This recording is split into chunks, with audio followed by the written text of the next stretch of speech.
Good evening. This is Heartstock Radio, and I'm Carol Murphy. In the background, what you're listening to is our new theme song that we must acknowledge all of the people who participated in its recording. The Clark Chateau, Kevin Cook, Clark Grant, and the Children's Choir, led by Heidi Schnarr. The children's names are Audrey, Amelia, Finley, Journey, Ben, and Mom, Havilah. Thank you so much. It was a lot of fun, and personally, I just love it. I think it's perfect.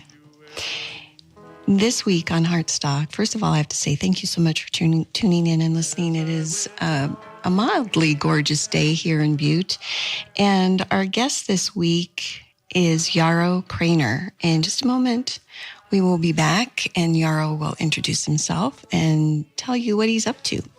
Thanks for listening. This is Heartstock. This land was made for you and me.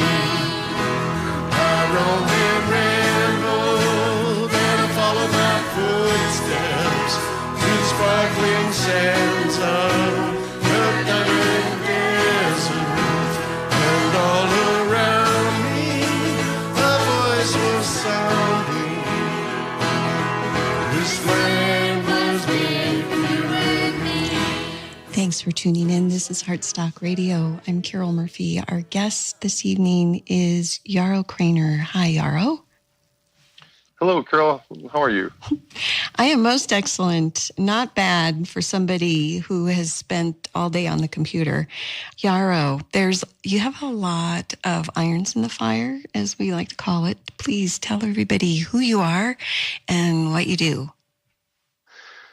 Well, I am currently the founder and CEO of a nonprofit, which is a global network called Hatch, bringing together people to accelerate each other's work to better the planet and work on global challenges that are in alignment with the United Nations Sustainable Development Goals. And so things like education, climate change, gender and race equality, and also founder of a technology platform called H360, which is an AI machine learning platform to untap potential and be a collaboration engine within networks and communities.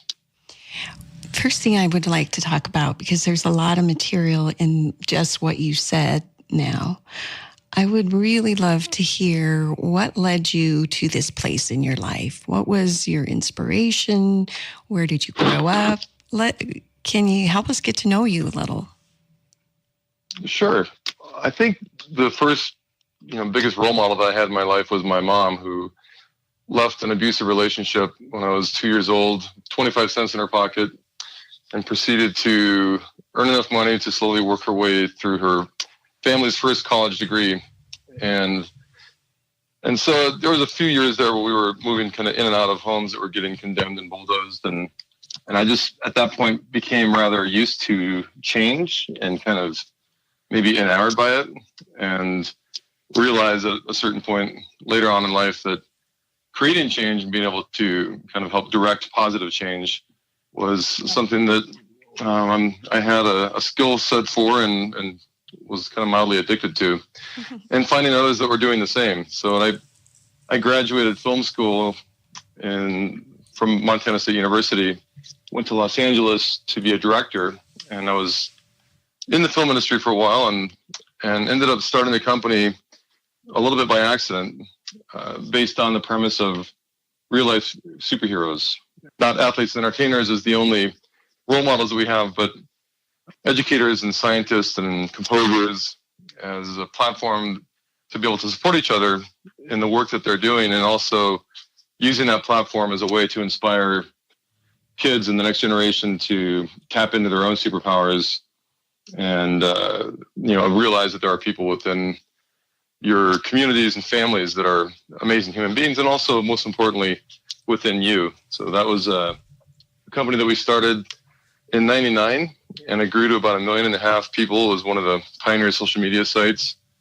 It was acquired in 2003, at which point I came back to Bozeman and Montana to figure out what that next chapter was, and realized that the company that acquired us had purchased a brand and not the purpose. And the purpose was still to go find and connect these heroes together which is what led to Hatch. And I've been doing Hatch for the last 15 years, and it continues to evolve. And we're really proud of the impact in this that Hatch as an organization and a community and a network has had. So let's go back. I'm really curious. When your mom was making a life for herself and her family, where was all that happening at? Where was that? Was that here in Montana? She went to undergrad in Minneapolis. And so we were there until I moved to Bozeman in Montana in second grade. And when she graduated with her first degree, her grad degree, her first teaching job was on the Rocky Boy Indian Reservation up near Havre.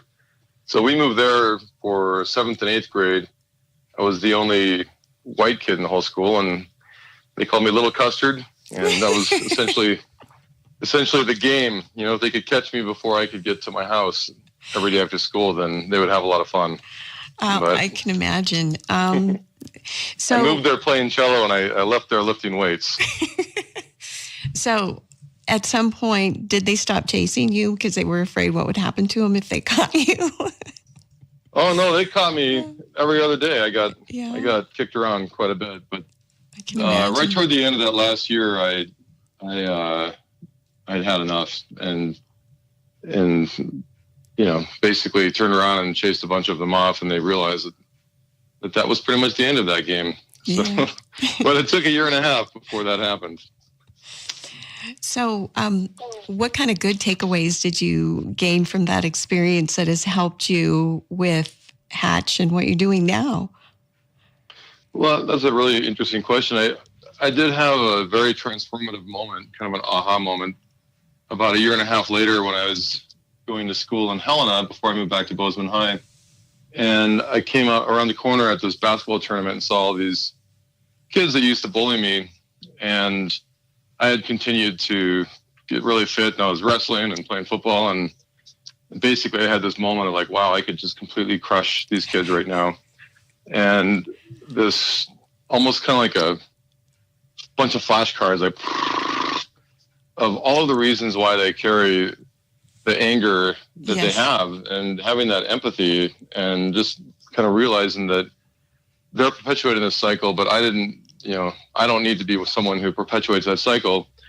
And I walked up and said, hey, how are you? And kept walking. And I think that the takeaway for me has always been, I've just been attracted to kind of others, you know, people that don't necessarily fit in, fringe dwellers, you know, not necessarily the straight A athlete kids, just more of the people that are right at the edge of the classroom, and in some cases probably getting in trouble because they're bored and hyper intelligent and all of these things you learn later on in life. But for Hatch, I'm always seeking out these people who are bucking systems and kind of pushing against the norms. And I think that, you know, that experience in the reservation and also, like, you know, being born a white male comes with a lot of privilege, and just realizing that, and, you know, feeling almost blessed that I had this opportunity to understand what racism can feel like from a reverse perspective. You know, it's like, I don't really think that, you know, many white males feel that or have that opportunity. Yeah. And, you know, lucky for me, I get to kind of move on to a different community and not feel that every day, but it is definitely ever present. And watching the news last year with Charlottesville and these people in white hoods walking through campus just in broad daylight was mind blowing. And I think especially living in the North, we're a little bit more sheltered from that. You know, I was talking to friends of mine, and like, yeah, I mean, racism has never left. This is a very ever present malady in our society. So we're working harder at Hatch to try to be a part of the solution there, and consciously reaching out to create partnerships with inner city schools, and so that's something that we take very seriously and want to try to help be a solution for. So I wanted to talk a little bit more about Hero Project and Talent for Humanity and how they may or may not relate to Hatch. Well, Talent for Humanity was a book that was put together from an author, and I was really honored to be asked to be featured in this book. And it's a series of stories of people who have overcome challenges and kind of dedicated their life toward, bettering humanity. And so it was a book that came out a couple of years ago. Ironically, I was just at a conference in Europe, and this person from Finland showed up and handed me this book. He said, "I just saw this book and your name's in it." I hadn't seen that book in a couple of years. It was also felt so interesting. I was like on the other side of the world, and for that to kind of land in my lap was kind of surreal. But I think that the reason why he asked me to be a part of that book was just the continuation and the thread that's happened from the Hero Project to Hatch, which is a little bit like, Secret Society of Real Life Superheroes 3.0. And it's just a continuation of that work where we're trying to find scientists and composers and people who are pushing the boulder up the mountain of impossible and creating a support system in which they can lean on each other and create a peer-to-peer mentorship, and also reach back to this next generation and make sure that there's a seat at the table for all of the people that are passionate about creating a brighter tomorrow. And it sounds a little bit cliche, but like when you put a room full of 100 people together that you've handpicked, that 100 people can exponentially have serious impact if they're connecting with each other in a very meaningful way and forming collaborations. That 100 can impact the lives of 100 million. So those are the metrics that we're striving for. So the person who approached you to be in the book, Talent for Humanity, who was that, and who else is in the book? There's a lot of really interesting people in that book. There's an artist named, let's see, I want to make sure that I say it correctly. The author's name was Thierry Sanchez, and he's out of Belgium. There's an artist named Reza, another person named Eliza Hava, Patrick Gaffney. They're very diverse stories, and each has a really, really compelling backstory. The book is extremely well written and moving. So I highly recommend it. You can find it on Amazon. So let's dig into Hatch just a little bit. We're going to take a break here in just a couple minutes, but can you kind of take us through a timeline of its genesis, and how do you pull something like this off? I mean, this is pretty major. Well, it's gone through a lot of iterations, and it started out as more of a festival model in which we thought that scaling it would have more impact and scaling it larger. And over the years, Hatch has really been an exercise of stripping things away and simplifying and really concentrating on the people that are in the room, not necessarily, whiz-bang production, but very intentional design. And over 3.5 days, there's a narrative arc that unfolds, and we have a series of exercises and things that we've created to facilitate more collaborations and connectivity, so that by the time you're halfway through the second day, you've interacted with 85% of the other, the 100 people that are in the room. And so it's tightly designed as an experience up front, and then it starts to loosen up and allow for more white space, we call it, so you can create more intentional collisions. And the currency for Hatch for us as a team is collaboration. So if we can track a series of collaborations, and last year we gave an exit survey, and people reported that there were 7.5 collaborations per person. That's phenomenal, right? Like you can go to a conference and walk away with a bunch of business cards, and very few of those even pan out into something that becomes a tangible project. And in this case, we're really focused on, accountable outcomes. So what started as a festival model has turned into more of a summit meets think tank. There's a series of labs that happen during Hatch, which are rapid prototyping and kind of design thinking and ideating around challenges that we face, like I mentioned before, with the UN Sustainable Development Goals. From 2003, early 2004 is when it was conceived, and the first one was that fall in Bozeman, and there were red carpet and sky trackers in the sky, and there was a lot more kind of pomp and circumstance around it, because I thought that's what people would get excited about. But over the years, it's really just turned into more of a quieter and more intentional summit. So we're going to take our little break now and enjoy more of our new theme song. And when we come back, I'd like to delve into that just a little bit more and talk about some of your key moments and the folks who attend. It sounds really, really fun. Beautiful. Right. This is Heartstock. We'll be right back.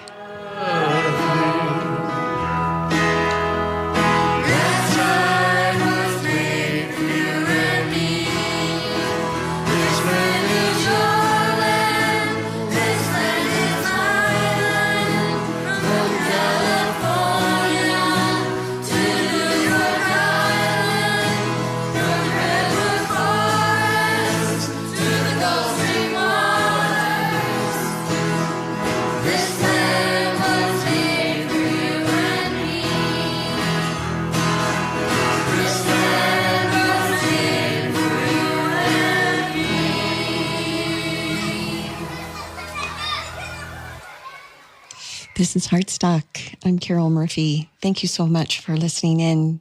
We're speaking with Yarrow Kraner. And Yarrow, can you talk just a little bit more about how you came up with this idea? I mean, it's always interesting to me how people choose their path. And what was the inspiration for Hatch? Did you know somebody that had done something like this before? Well, it's a little bit of two stories. And I think the initial kind of inspiration for me personally was around moving to Los Angeles, thinking that I was going to be inspired every single day in this epicenter of creative geniuses. And, 2 years in, I was at this Hollywood Hills party and everyone was so beautiful and looked just so successful and kind of looked the same as this, almost like a mono person. And I walked outside and just looked at the sky and said, where are they? Where are these people going to inspire me? And as I asked that question, there was a voice that said, who? And this person, like right next to me, who I swear wasn't there a moment ago, we started talking, and he was a Czechoslovakian composer teaching deaf kids how to read and play music. And it just stopped me in my tracks. It was so profound. And I had all these different questions around the mechanics of it and the vibrations and the whole reward feedback mechanism, how it worked. And so that was a long conversation that evening. I went to bed that night, kind of fondly marinated on that. And the very next day, waiting in line for coffee, I struck up a conversation with this gentleman who turns out he was a scientist from Helsinki on this team to piece the ozone layer back together. And again, my jaw dropped, and I'm like, wow, you're like literally saving the world. Like, how do you bond ozone? Is it working? Like, Please tell me it's working. And glue the molecules back together. Exactly. So over, the next 10 days, I would meet these crazy and amazing stories that inspired me. And that's when the Hero Project was born, Super Dudes. And so that was really the kind of the first iteration of the aha moment of what, amazing humans are capable of, and then knowing that we are all born with that inside. And just by given the opportunity and sometimes being prompted or prodded to, ask yourself, like, to define that, you can accomplish the impossible. But we're not always asked those questions. And so we would find ourselves in inner city schools and working with young people who had never had someone sitting in front of them, asking them to define what their real life superpowers were. And so that was a very resonant experience. And when I came back to Montana, there was a group here who wanted to start a film festival. And I said, well, let's do something that's not been done before. Let's not just do a film festival. Let's do a multimedia, creativity meets technology, and have it, kind of founded in and around mentorship. And so that's when Hatch was born. And so Hatch, again, kind of moved from a festival model to this kind of summit/think tank. And at first, it was hard to make that shift because I'm a very inclusionary person and didn't want it to feel exclusive or exclusionary. But we also recognize that there's a huge value in creating this protective bubble, a safe chamber in which people can get very vulnerable with each other. And you're not questioning whether that person to your left or your right is on the same page as you are not. Like everyone gets, like my motto for Hatch now is don't break the yoke. Everyone enters the experience together and exits it together. There's no keynotes that we fly in or, special guests that fly in, fly out. Everyone experiences it all together. And the vulnerability that comes from that, the trust and the faith that comes from that is remarkable. And so that leads to these collaborations. So for instance, last year at Hatch, Dr. Sylvia Earle, who's the Jane Goodall of the oceans, and she was in the cover of Time magazine like a week before she came to Hatch. She's asking this question, like, how can we create more empathy and awareness around oceanic health? All of these, efforts are around land conservation and protection, but where is that intentional action around oceans? It's 2/3 of our planet. It's literally the barometer of our existence. And so with that ask, a team forms around her, which includes, Tom Gruber, the inventor of Siri, and the head of creative licensing for Lego, and a woman who's the CEO of a digital media platform, the head of immersive imaging at Facebook, and then two of the young genius kind of high school students, and very diverse group of people who put their brains together to start thinking about how they can solve this challenge. And there was an initiative that launched a few weeks later and then was presented in Washington, D.C. at the largest environmental film festival in the world. And that continues to live on. And every year there's 10 projects that get launched. There's there's an attrition rate. Some of them don't last and some of them continue on and continue to make impact. So, but the kinds of people that we're looking to bring into Hatch are either on the front lines of solving challenges or someone who can support those who are. So how do you decide who attends? Because it sounds like, and we kind of made some notes here, that diversity is really important at Hatch. It is very important. Yeah, I mean, we strive every year to get as close to a 50-50 gender balance as possible. Over the years, I love when a woman CEO looks around the room and is like, wow, I'm not the only one. I'm used to being the only one. And when I come to these, conferences and so forth, and it's like, no, it's, we want a full representation of humanity here. And, if an asteroid hits Earth, we could start a new civilization with the diversity that's in the room, diversity of age, gender, industry, experience, and so forth. I think that for us to be able to solve the challenges that we're facing currently on a global scale, you need to have as many diverse perspectives as possible weighing in on those possible solutions. And so I have a series of archetypes that I've kind of, over the years have honed in on, and catalyzers and amplifiers. And, I have my own way of kind of coding those, but, if you have a bunch of 100% creatives in the room, you're not necessarily going to have someone who can push the investment through or the distribution of that through or the awareness and amplification of that project through. So you need to really take into consideration these ecosystems of if you have a full ecosystem, an idea that's brought up in that room over the course of 3.5 days has all the ingredients present to be able to be taken to the world and presented at large scale. That's a really great approach, and I love that. There was a little note here also, and this comes up from time to time on the show, and we've talked a little bit about this previously. It seems like we're at this intersection. There's a race between consciousness and catastrophe. What's your take on that? Yeah, well, that's a statement that we say often. For reference, Buckminster Fuller, who is a very famous architect, philosopher, and scientist, and he was one of the first to coin spaceship Earth, meaning that we're all on it together. We share a living room. The pollution and impact that you inflict on this planet on one side,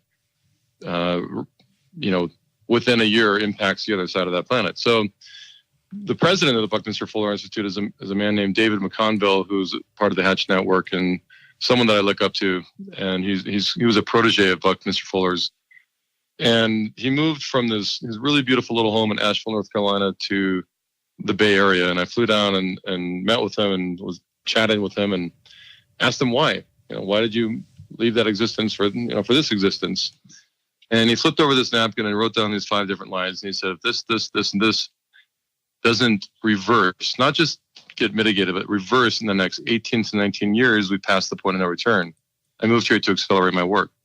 And I'm like, whoa, I thought we had like an 80 to 90 year window in that margin of error, which already felt short to me. But when he said 18 to 19 years, on the plane ride home, I just decided to stop everything else I was doing, which included making my living as a director and marketing person, and just put all chips on black with Hatch and try to, as fast as possible, scale up the efforts around supporting the people that are on these front lines, working on these challenges, because ultimately Hatch is made up of all of the people that are doing these important projects. So I closed the doors in our production company 2 years ago. I had been a volunteer for Hatch for 13 years. Last year was the first year I took a salary. And now we're serious. We've had a series of think tanks around how we can quickly scale, what kind of partnerships we can broker, working a little bit closer with members of the United Nations and advisors to the UN. So that's, the race between consciousness and catastrophe is if we can help people become more conscious and wake up, essentially, they will have more awareness around the health of the planet, the health of their families and communities, and the health of within themselves. Like one of the statements we used to say with the Hero Project was, how do you save the world? Start with where you are. And if everybody did that, if everybody started with where they are, which not only just means geographically, but internally, and tapping into more mindful practices and empathy, there can be a massive global shift, but it needs to happen like fairly soon. So do you remember what was on that list? A few of the items, maybe? Yeah. What was on his list that said if these things don't happen within 18 plus or minus years, we'll be on the point of no return? Well, carbon sequestration is one of them, which means replanting a bunch of rainforest that's being ripped out of the earth. Also means changing practices around soil regeneration, which right now means not tilling, letting soil is the single most